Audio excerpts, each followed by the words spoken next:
इस मुश्किल हालात से निकलने का तरीका क्या है।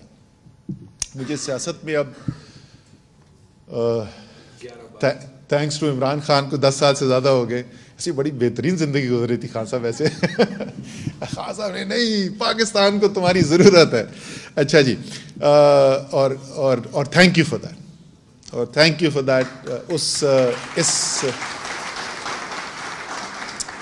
इस अपॉर्चुनिटी का कि पाकिस्तान के लिए कुछ करने का मौका मिला। और मैंने आपको कन्वेंशन सेंटर में स्पीच में कहा था, उस वक्त पता नहीं वोट ऑफ नो कॉन्फिडेंस ने कामयाब नहीं हुआ था, आ गया था, बिल्कुल हुकूमत हिलती हुई लग रही थी। और मैंने उस दिन कहा था कि मुझे अब लगता है कि अल्लाह ताला के जहन में कुछ था कि ला के इमरान खान के साथ खड़ा किया था। आज मुझे उसका सबसे ज़्यादा फ़ख्र है कि इमरान खान के साथ खड़ा हो। तो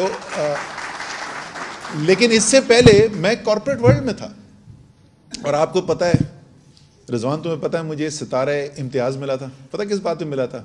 सरमायाकारी पाकिस्तान में लाने के लिए 5 मुख्तलिफ इंडस्ट्रीज़ के अंदर।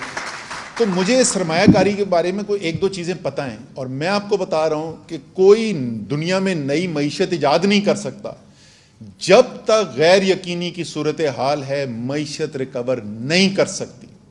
जहां आपको ये नहीं पता कि ये हुकूमत, ये निज़ाम जो है अगले महीने तक चलेगा या नहीं चलेगा, जहां सियासी मुखालफत जो है वो उरूज के ऊपर हो, जहां सियासी इंतकाम अपने उरूज के ऊपर हो, मईशत नहीं रिकवर कर सकती।